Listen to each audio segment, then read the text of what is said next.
Pulse and the Love Machine, Rusty. Incredible. How are you? How are you doing, Love Machine? I'm not even going to I'm not going to give that any time. I'm not going to talk about that at all. Spawn's just poking the bear and I'm not going to respond. Nah. Move on, Pulse. Move on. I have a foldy sheet. I've nicknamed our one. I think it's better. It's called Foldy Boy. It's gone. We don't even get to see Foldy Boy. I was just going to not speak and just force you to answer. No, I'm not going to do it. Okay, Gravitas and Direwolves. Yeah, we're kind of opening the day with like a match that has a lot of implications for the rest of the day. Well, yeah, this is the most implications possible for three-way ties, right? Like, if Gravitas win this game, there is tie possibilities. If Direwolves win this game, there are no tie possibilities, though the rest of the day is still important. Yes, individually for teams, but yeah, for the entire league. And when it will be here tomorrow, and there will be more OPL, then yes, it is based on this game. And yeah, let's get into the bands. So Renekton and Aatrox coming out here as the first bands from Gravitas, and Direwolves with the Yasuo and Azir bands. You know, it looks like Direwolves are going to be focusing Hayri more than anything else right now, so a lot of focus goes towards the mid laner of Gravitas. Not a big surprise. You actually notice a lot that, you know, when Gravitas are winning their games, it does tend to be a pop-off from him or Prayless. Maybe even both in tandem. And, you know, Pabu rounds out mid-game while he's kicking it in top. And Raid and Decoy are very good role players, like regardless of their role in the bottom lane, right? It could be carrying, it could just be facilitating, but they do their job, and the game revolves around the mid-jungle. Does indeed. Silas and Corki, final bands here between the two teams. And the first pick of the Yuumi out here from Gravitas. So most likely going to go into support. I haven't seen Yuumi in other roles yet, Rusty. Good reason, because of card. I tried AD carry Yuumi the other day in an ARAM. Did not work out very well. No, it did not. Direwolves' first pick of Akali.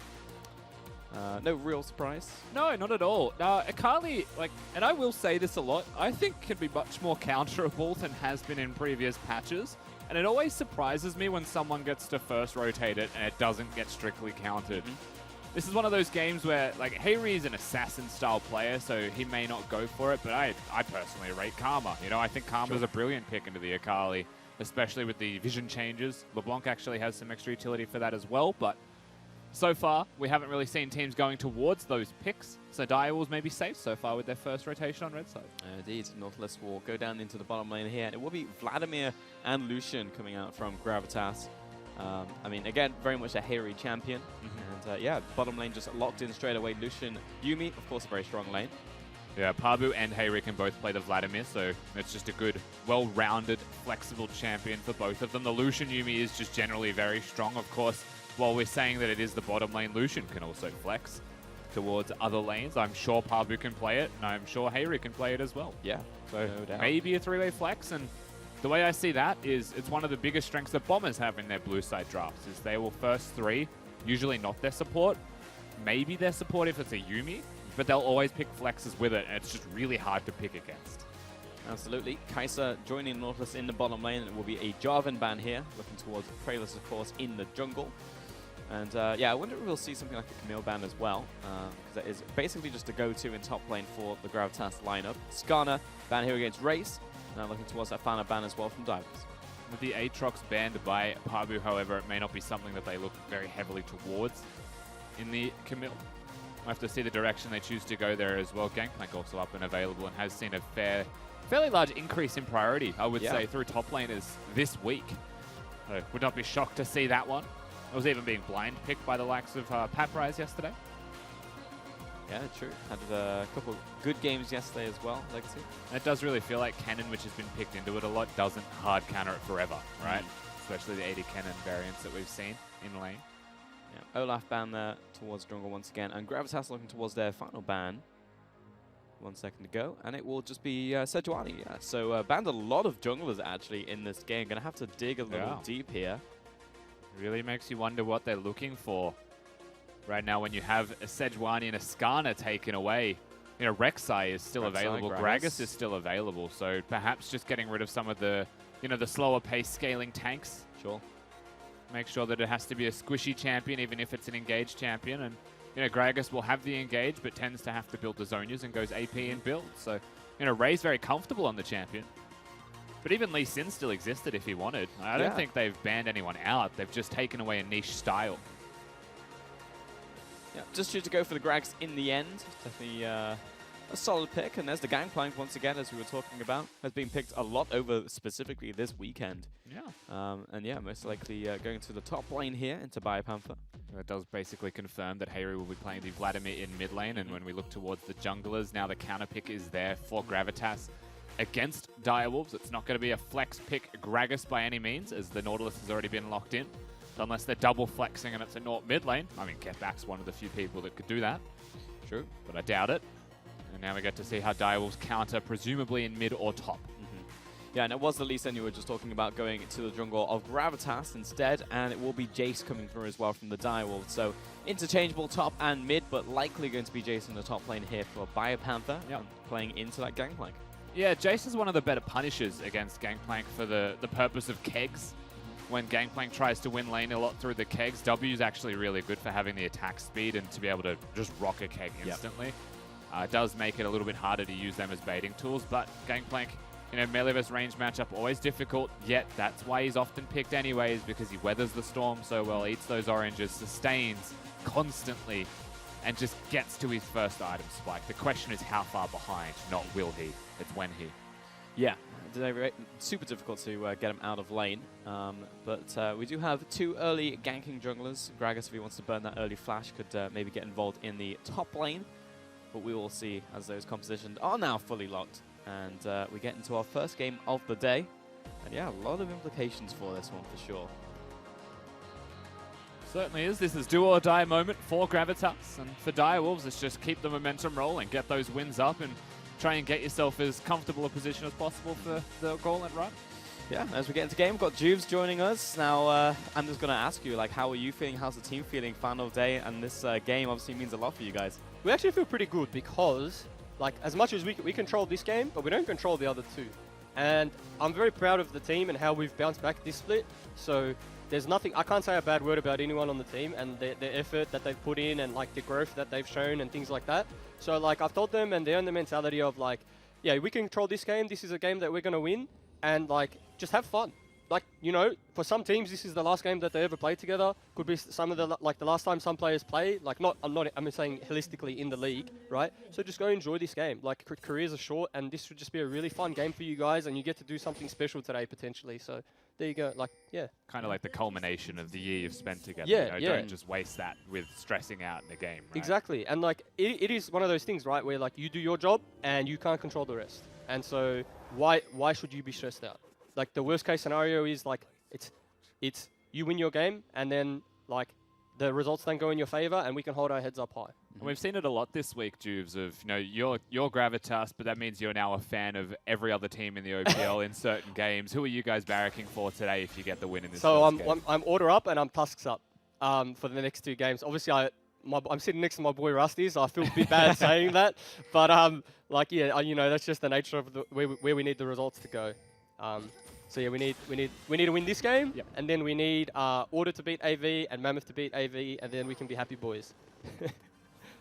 Yeah, which are matchups that can definitely go your way as well. Yeah. And how are you feeling about this matchup right here into the Direwolves? Is this maybe like best case scenario for you guys? I think this is a very good scenario for us. Like, Lucian Yuumi is like a very strong lane, and I don't think it, like, necessarily gets outscaled. Like, if Lucian gets backline access, and, like, then that's cool. But we have Vlad into Akali, which you saw yesterday. Like, Harry was a monster, and it's just like a pretty free matchup into the Akali. So if we can just get to, like, the stages of the game which we need to get to, which is pretty much just out of laning phase, then I think we're in a really good spot. And I think Direwolves have put themselves on a timer.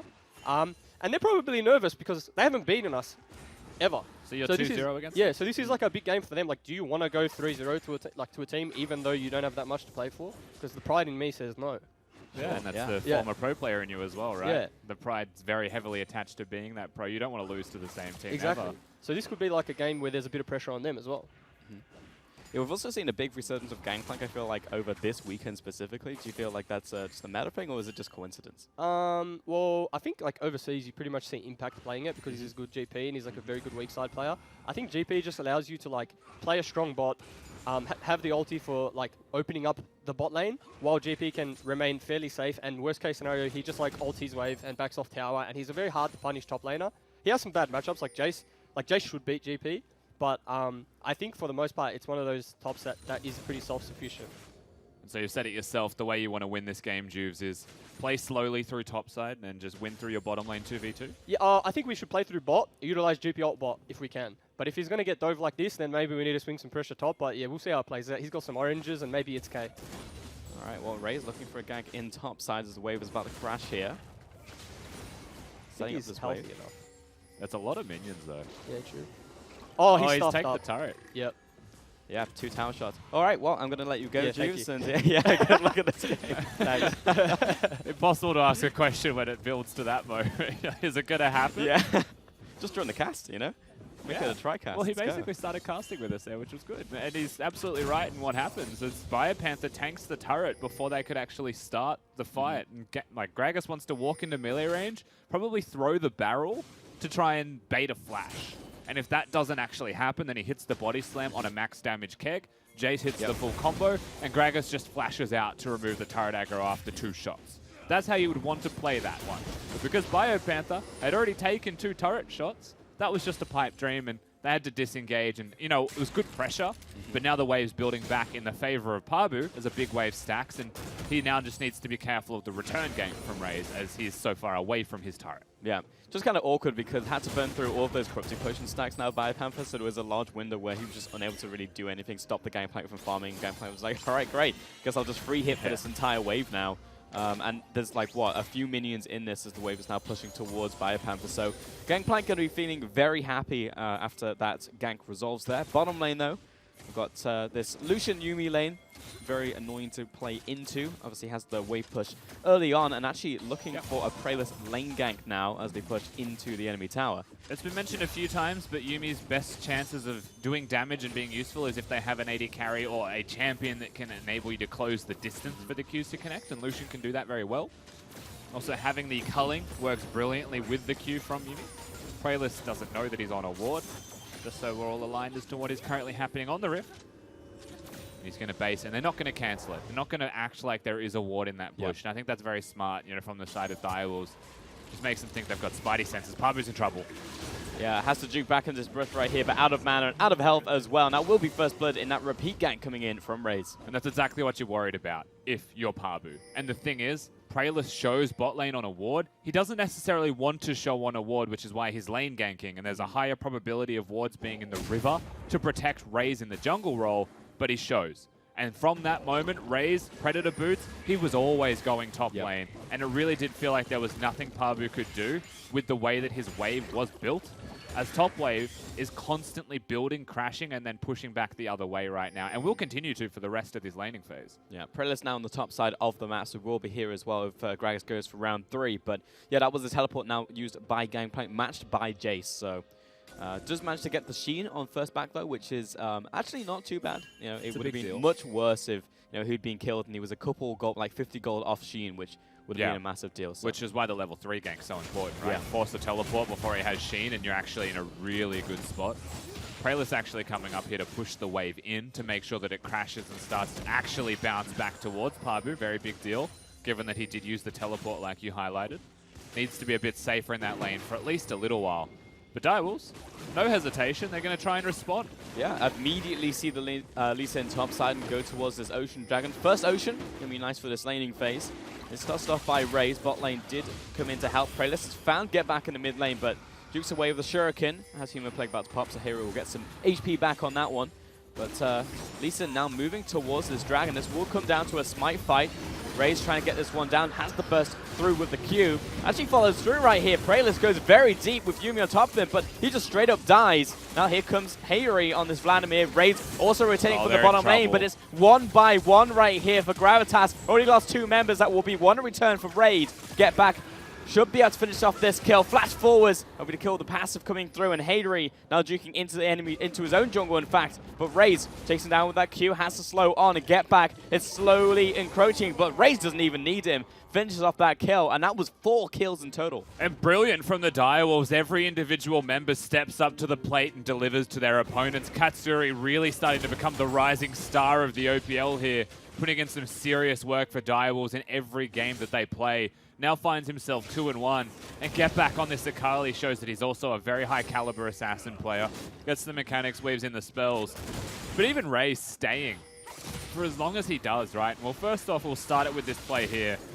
Let's see what happens with Get Back, because Vladimir, it felt like Praelis was just being the lane hoover, wants to actually push the wave in, but now note, no ultimate available for the Vladimir as this fight starts. Raze flashes out of the Gangplank ultimate and the Lee Sin Q with the Dragon secured. So now he's out of combat, has his passive up for health as well, and that's where he gets all of his health back. Fight continues, Katsuri gets the double, and Get Back will be just littering damage this entire time, getting his passive reset over and over.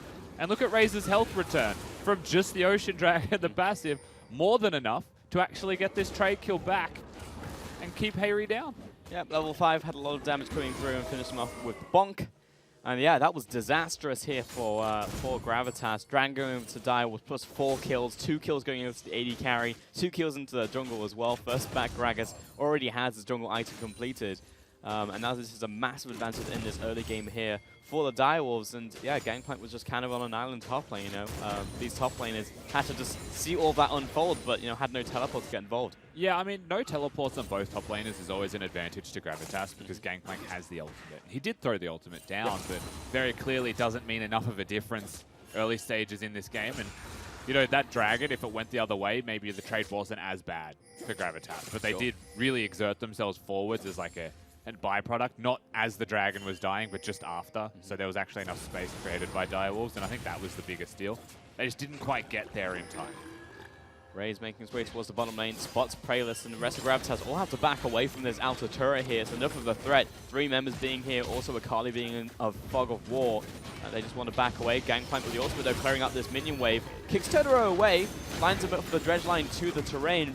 Could have maybe not done that and had the minions dissipate and then get those tower shots, but still, that was the choice that was made, and Raze is still looking for this one. This completely warded up.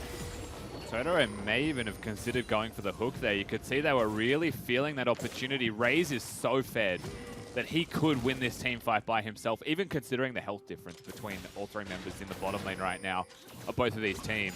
A completed jungle item, such a big deal. Look at the damage you just did to Comes Decoy. off of Q, and that wasn't even a charged Q. When it comes to jungler's pulse, the rule of thumb is if you have a jungle item, you win. Wolf hook connects here from Totoro underneath tower, and he just instantly pops.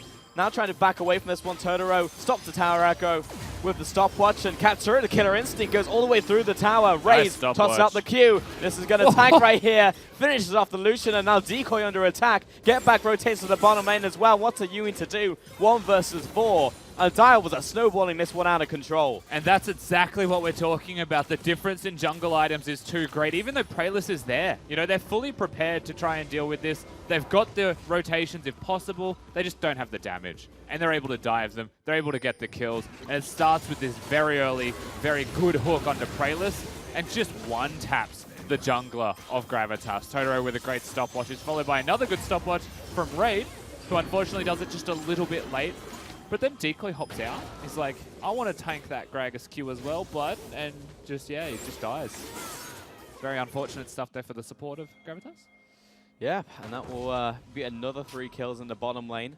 1 kill went over to, but it was basically just an even spread. For Direwolves. So all of those Fed members just getting a little bit bigger. It's a hindsight thing for me, and I'm sure it will be for Gravitas as well, but I would expect that the best way to play that one out was to use the stopwatch at the timing of the Kai'Sa passive proc. Yeah. Because she pressed Q and autoed at the same time.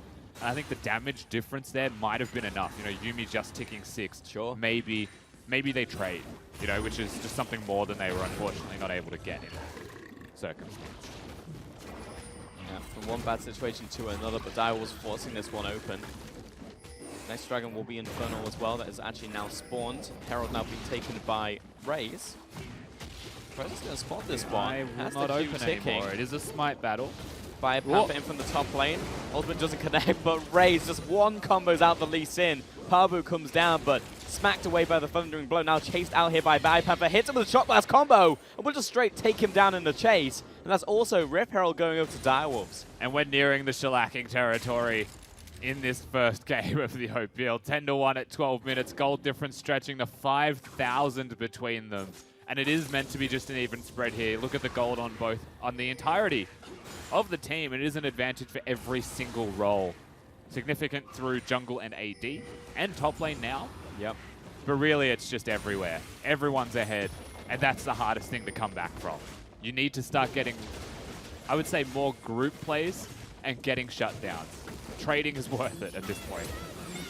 Sure, yeah, and doing just that in the bottom lane, but Flash Away still had those resources to burn, and top lane, tower down, while plates are still up, and that was all that gold going over to Raze and Biopamper. You saw 2.5k in the jungle differential.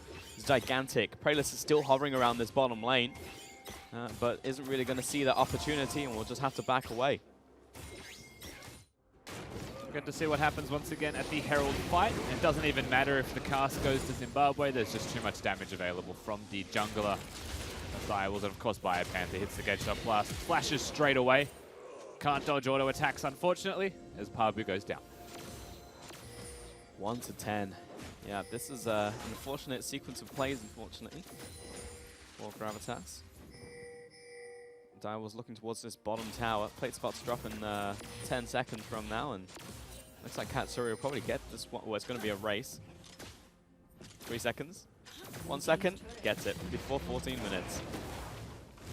Like they needed more gold. They're up to about 8,000 now, 14 minutes into a game. The situation is, excuse the pun, but it is very dire. It's rough, you know. Like, this was the game that like Gravitas had to win. This is the one that was in their control, you know. And it's difficult because this was a must-win game for Gravitas if they wanted to stay in contention at the very least. Yeah, absolutely. And that's the thing, right? Like, Gravitas, everyone in the middle of the pack want to do the best that they can within their own power, right, to make the gauntlet run. So you've got 3 games in Super Week opposed to the 2 of a regular week.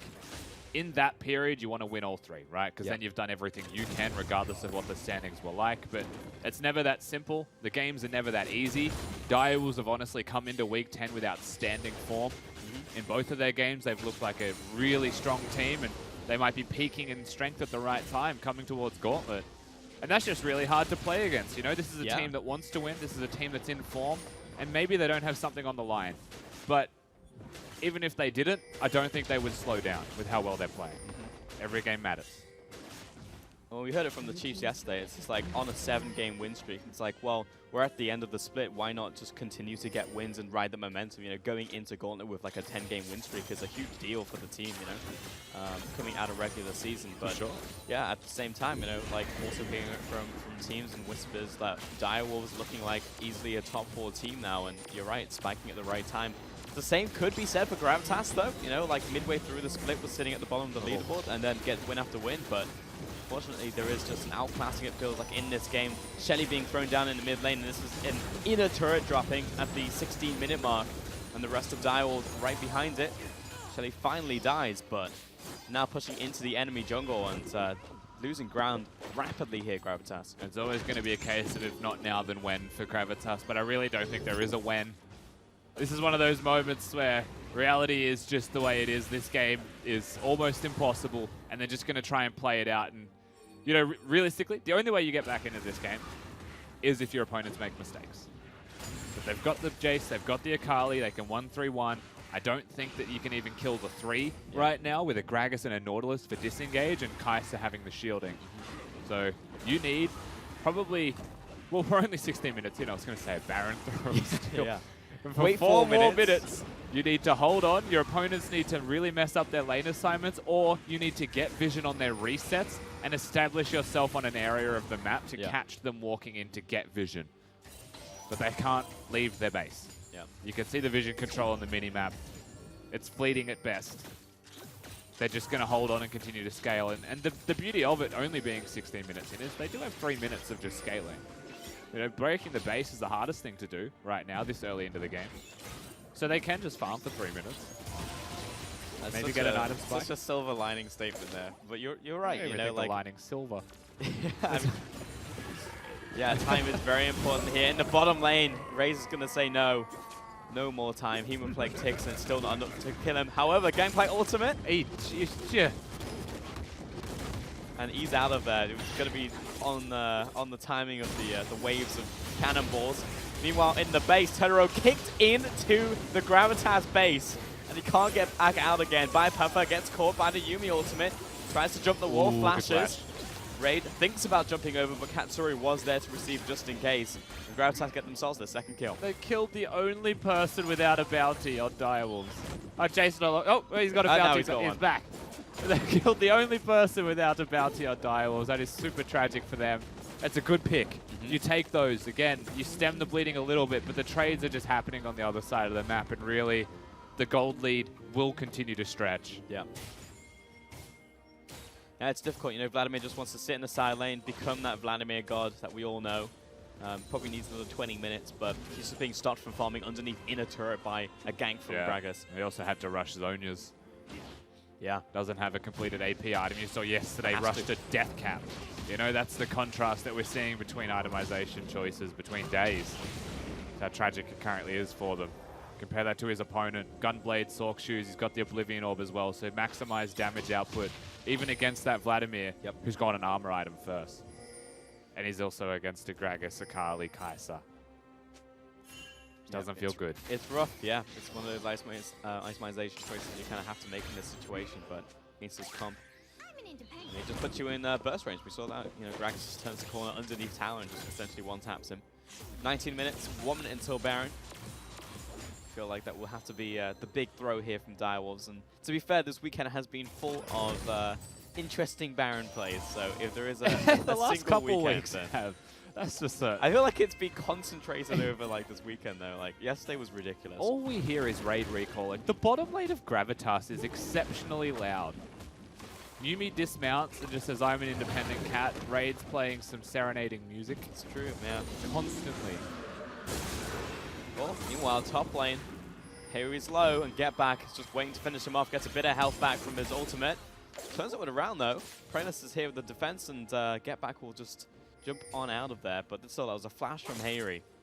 Yeah, he's able to survive there, Harry, but the ultimate, the flash, the Zonia's Hourglass were all used.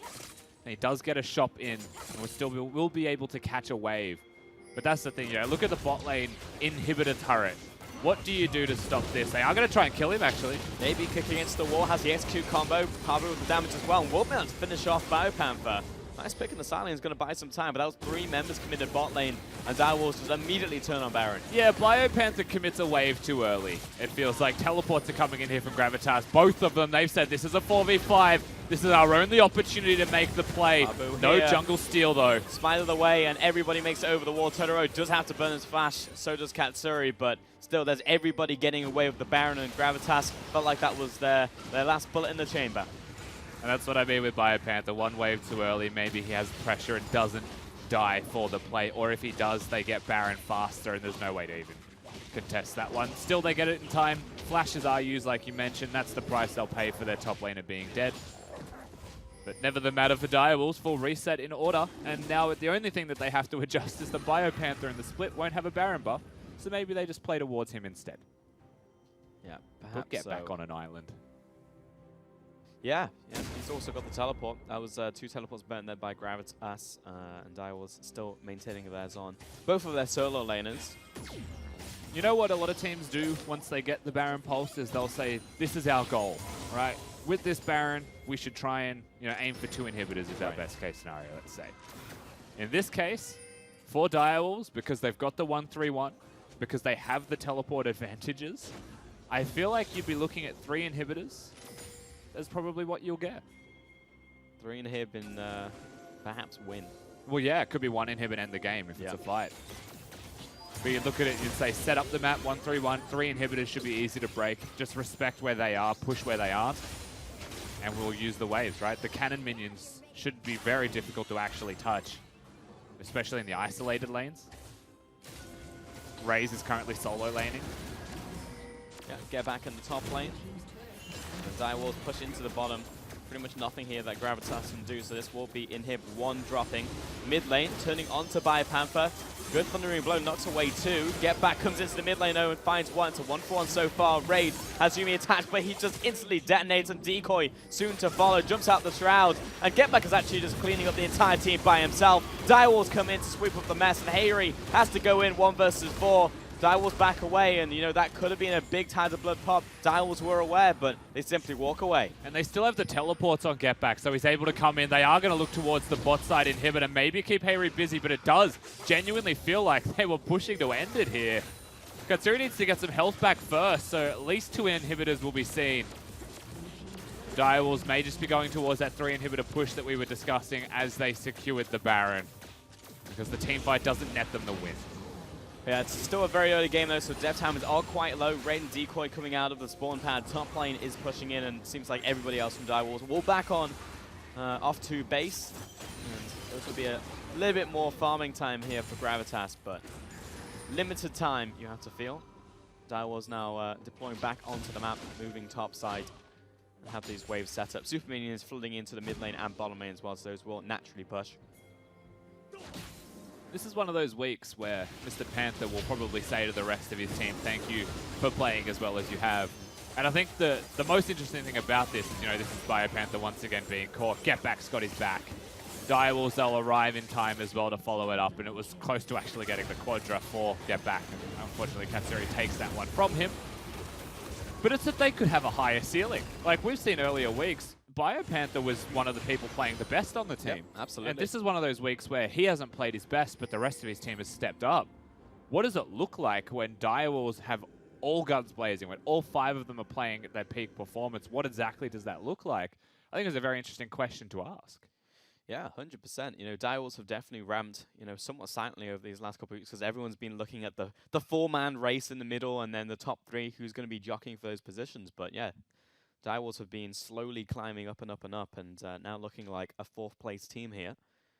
I mean, they're even the team that, in an interview with Only yesterday, he said he wants to play Raze in the finals. True, like, yeah. I mean, that was very much a matchup thing. Yeah, but like Direwolves as a team have been steadily improving, and sure. at a good pace, to the point where, like, maybe if this season went for another 5 weeks, they were fighting in the top 3 for one of those spots in the standings. Yeah. You never really know.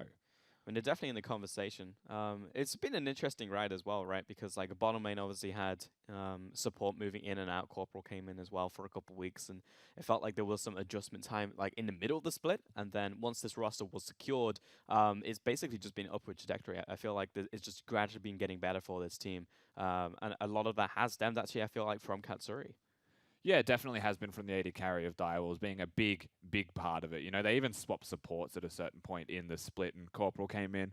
They got a win for the young Queenslander there, but then Totoro comes back, and it feels like, it almost felt like they were reinvigorated again.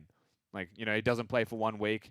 Totoro's like, shit, I need to play better. And suddenly just pops with Katsuri. You know, they were one of the dynamic duos that were playing incredibly well in the early stages of the Direwolves split, and then comes back even better. But Raze is even better. BioPanther finds himself again carrying more often. And yeah, we put ourselves in a position where they are just on the up and up constantly. So I did just get a call from production that's investigating a gameplay bug. So I'm not entirely sure what that bug is necessarily. However, that is what we're looking at currently. So once I have more information, I will relay it to you guys once I know. But yeah, it wasn't off the back of like an immediate fight. So I'm wondering what exactly it could have been. But yeah, luckily it wasn't also in the middle of a fight, which sometimes those things do happen. Nothing seemed fishy from the God view that we are looking at. There was no fighting like you mentioned. But even like on the people on our screen, nothing weird was happening. There was nothing on the map to do. Yeah. I mean, I think both of us have had our fair share of long pauses for gameplay bugs. Well, we did work with the Long Pause League for a little while a few years ago. You know, there was been one of my favorite moments. I think it was my second ever split casting the LPL with Pastry Time. We had a game that paused for 2 hours to the point where we had to play it 2 weeks later. Wow. It was the only way we could fit it into the schedule. Like scheduling problems. Yeah. So the game just boomed, and we couldn't fix it. And so we were just sitting here on camera for 2 hours. We were in Australia at the time with no way of knowing what was going on, with no communication to know what was going on. We were relying on our producer, who was speaking to their producer, who was busy dealing with the issue. Yep. So we just kind of sat here and just, you know, talked about life. Back in my day, we didn't have chrono break. Yeah. But now back into the game. Look at that was resolved. So getting back into this one, the Direwolves are very much sieging the base. We saw them out onto the map, but a couple seconds have gone by and they are looking to end the game. Lands the dredge line onto Praelis. This could be it. It could be curtains. Hayri but going. They're not going to go out without a fight. Here goes Hayri. He gets the first kill to Totoro. But that is a gigantic barrel coming in from Raze. And he may have just one man the entire team. 2 kills come through. A quadra kill for Raze.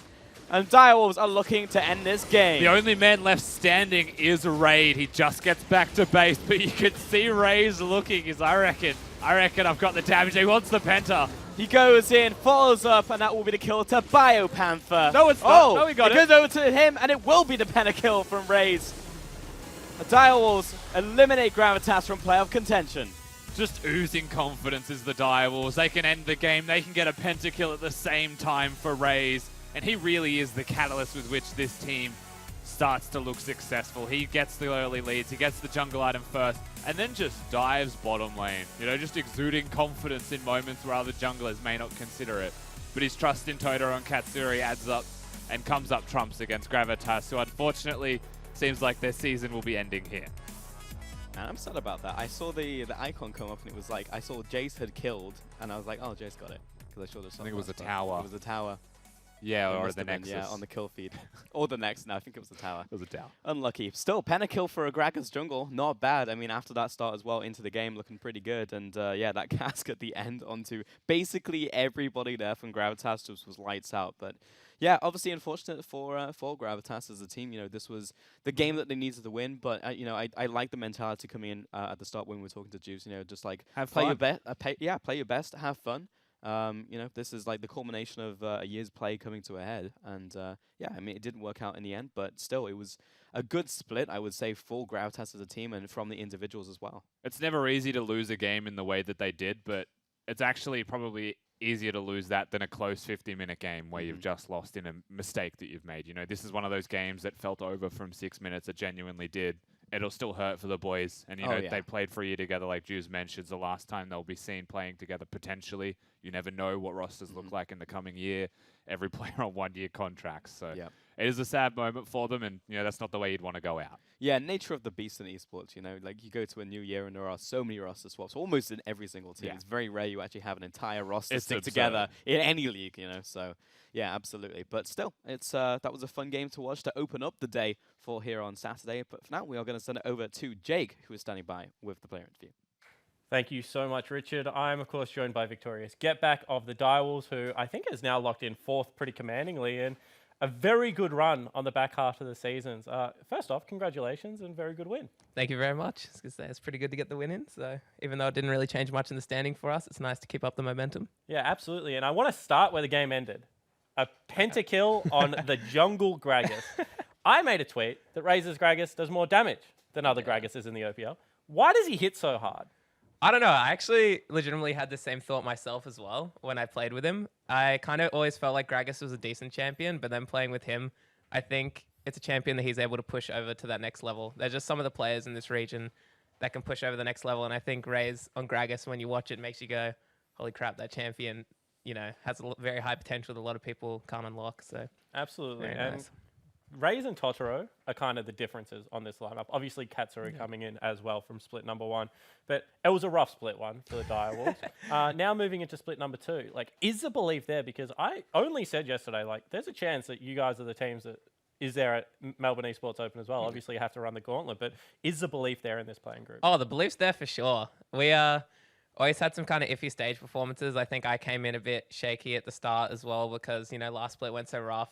Rob, Katsuri was a rookie, you know, all this kind of stuff. And I always felt like once we settled in, we're a serious contender. But we were a bit slow getting the ball rolling. But I think we picked up the momentum on this end of the split. So I'm very confident, actually. And now talk to me about your brand of League of Legends, because obviously Sharp or Curtis puts together like very specific drafts. This draft in particular doesn't normally work in those. This is a draft where you get outscaled in nearly every lane, where you guys feel like you're the ones on the clock.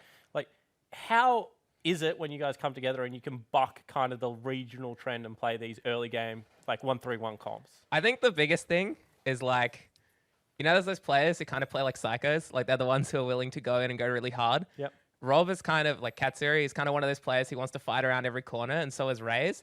So playing in the style is really easy when they're always constantly looking for fights and engages and things like that. And I think that kind of helps us play these earlier, stronger comps and be more aggressive. And we're always looking to fight. Comms, oh, this guy's here, move, fight, fight, fight, play aggressive. I'm walking past, you know. there's a lot of fighter mentality in our team. I think that's what helps us do it. Absolutely. And talk to me about you in particular, because a lot of people wouldn't know this, but you picked up on Direwolves through a program called The Next Gamer that was run online. Yeah. Like, you're a sub when they go to Worlds. I think that was the first time we met each other Yeah. over in Europe. Since then, you've played on the Dire Cubs, you've worked your way onto the main roster, and now you've had probably your best season into some of your best games towards the end of the split. What's that journey been like, and where do you feel like you're currently in your stage as a League of Legends player? Coming into this split especially, it feels like this is my rookie split, because last split we were a bunch of rookies who didn't know what we were doing, so it was hard to learn off of each other.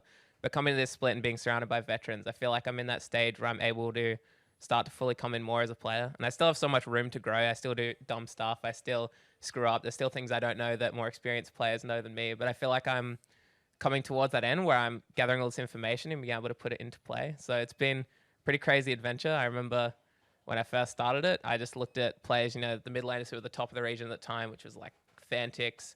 I think Triple was coming up then through AV, and like Swiffer, they're all top. They just felt like I couldn't touch them at the time. And, playing against someone in the split, like, playing against Swiffer, playing against Triple, things like that, kind of had that realization about a week ago that I guess I'd kind of made it. I still have a lot of way to go, but being able to go toe-to-toe with these players is a pretty nice experience. And now what does the next week look like? Obviously, locked in Gauntlet, you have to run the whole thing. Yeah. What are the Direwolves doing to get ready? Oh, I don't know, man. I'll think about how to get there. I'm just kind of taking it day by day. I'm just thinking every day of if we were to run the Gauntlet, we'd have to do 3 best of 5s in a row. So I'm thinking, I came into this week thinking, how do I sleep the best? What makes me feel the best? Because I realized if I have to run the Gauntlet, that's going to be mentally exhausting, as your boys would know because they ran it last time. Like, I'm just thinking about all the outer game stuff at the moment of how could you possibly stay on top of your game going that hard? So that's a lot I'm thinking about at the moment. Certainly not a bad way to approach it. Congratulations and best of luck there. Thank you very much. We're going to throw to a break and we'll be back with some more League of Legends action.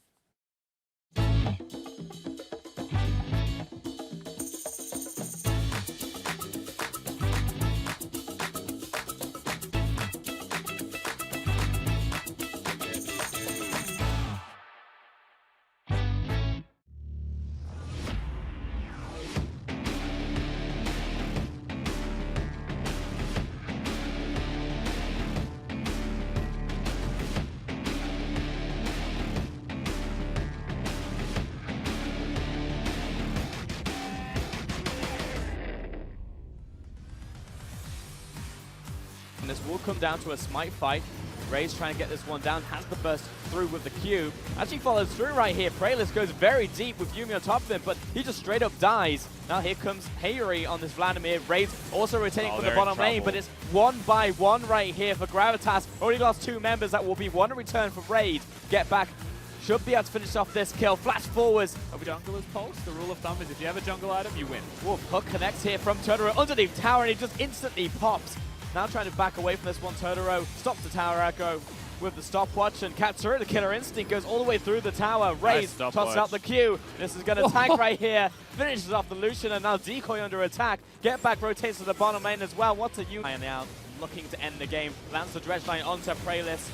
This could be it. It could be curtains. Hayuri They're not going to go out without a fight. Here goes Hayuri. He gets the first kill to Totoro. But that is a gigantic barrel coming in from Raze. And he may have just one-man the entire team. 2 kills come through. A quadra kill. The base, but you can see Ray's looking as I reckon I've got the damage. He wants the penta. He goes in, follows up, and that will be the kill to Biopanther. No, it's not. No, he got it. It goes over to him, and it will be the penta kill from Raze.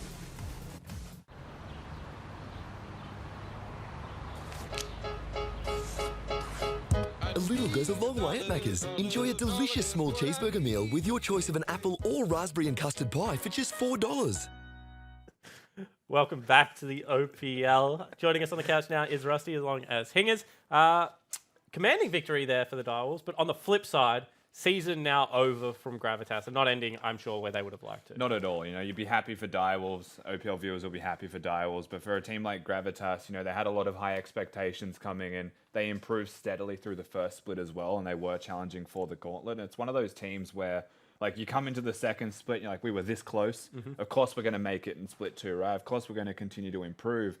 But that's the nature of the OPL this split as well. Like, this is one of those seasons that it's just very rare to say. But, like, you finish 7th, and you shouldn't feel bad about it because there is no bad team, right? 8th, on the other hand, Well, I mean, you know.